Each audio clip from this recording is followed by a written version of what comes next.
अस्सलाम वालेकुम नाज़रीन, आप देख रहे हैं एक बात और मैं हूं मिसबा से और आप सबको अपने YouTube चैनल पे खुशामदीद कहती हूँ। नाज़रीन, मुल्क में अदल और इंसाफ का कत्ल देखने के बाद मुझे फैज़ अहमद फैज़ की नज़म के चंद अशार याद आए कि जिस देश की कोर्ट कचहरी में इंसाफ टकों पर बिकता हो, जिस देश में काजी मुंशी भी मुजरिम से पूछ कर लिखता हो, जिस देश में आटे चीनी का बुहरान फलक तक जा पहुंचे, जिस देश में पानी बिजली का फुकदान हलक तक जा पहुंचे, जिस देश में ओहदेदारों से ओहदे न संभाले जाते हों, जिस देश के सादा लो इंसान वादों पे ही टाले जाते हों, उस देश के हर एक लीडर पे सवाल उठाना वाजिब है, उस देश के हर एक हाकिम को सूली पे चढ़ाना वाजिब। मुल्क में अदल और इंसाफ का जनाजा निकालने के बाद 25 करोड़ आवाम से हक छीनने के बाद और मुल्क की सबसे बड़ी सियासी जमात को इलेक्शन से आउट करने के बाद और इंतखाबी निशान ना देने के बाद और उनके उम्मीदवारों से कागजात नामजदगी छीनने के बाद और उनके कैंडिडेट्स को जेलों में बंद करने के बाद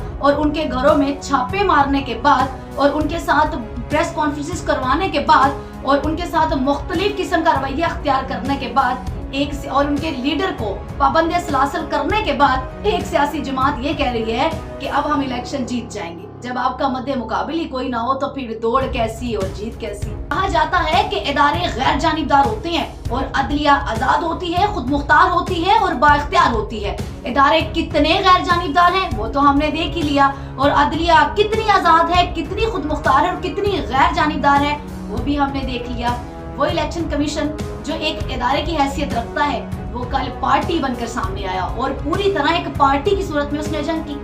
दरअसल इमरान खान ने हम सब की आंखों का ऑपरेशन किया है और ऑपरेशन करने के बाद अब सबको बड़े वाज़ेह चीजें नजर आना शुरू हो चुकी हैं। इससे पहले तो सबकी आंखें बंद थी, बल्कि वो धुंधलाहट का शिकार थी, कुछ भी नजर आने से कासिर था। और अब हर चीज बड़ी विजिबल नजर आ रही है, हर चीज बड़ी वाज़ेह नजर आ रही है। इंतखाबी निशान जो होता है वो किसी भी पार्टी की जान होता है, वो किसी भी पार्टी की पहचान होता है। और याद रखिए, और अगर इंतखाबी निशान छीन लिया गया तो यकीनन पार्टी को एक बड़ा धचका भी लगा और उसके लिए एक बड़ी जो है वो तशवीशनाक बात भी रही। लेकिन ये बात तो रोज़े रोशन की तरह आया है ना कि पार्टी जो होती है वो कभी खत्म नहीं होती। और याद रखें कि डिक्टेटर्स को कोई याद नहीं करता। हमारे सामने बेशुमार मिसालें मौजूद हैं, लेकिन ये भी याद रखें कि भुट्टो आज भी जिंदा है, डिक्टेटर को तो कोई याद नहीं करता।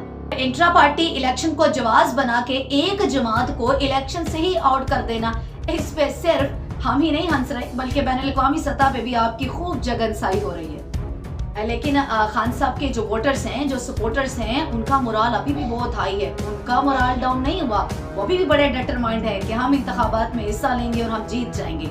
लेकिन वो कहते हैं ना कि इक़्तिदार का जो लालच होता है वो सबको ही होता है। चूँकि वो बहुत से उम्मीदवार जिनको टिकट्स नहीं दिया गया था, अब वो पार्टी बन के सामने आ गए, अब वो आज़ाद कैंडिडेट्स की हैसियत से सामने आए। हाँ, फ़ायदा ज़रूर होता, चूँकि ये बात तो बड़ी वाज़ेह हो चुकी थी ना कि खान साहब ऑलरेडी जो है वो पीटीआई टिकट्स जारी कर चुकी थी।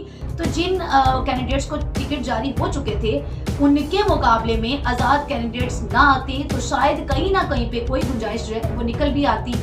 लेकिन चूंकि इक़्तिदार का लालच तो सबको ही होता है, अब जिसे टिकट्स नहीं मिले थे अब वो जो है वो आज़ाद हैसियत से सामने आ गए, जिससे ऑब्वियसली पीटीआई को नुकसान तो पहुंचेगा। और अब ये कहना कि बैरिस्टर गौहर ने जो है वो टिकट्स की तकसीम अच्छे से नहीं की, तो ये भी बात जो है वो समझ से बालातर है, क्योंकि और उनके ऊपर जो है वो अदम एतमाद का इजहार करना, तो अगर खान साहब ने उनको जो है वो ये जिम्मेदारी सौंपी है तो फिर आप बतौर कैंडिडेट आपको इस बात के ऊपर एतमाद रखना चाहिए।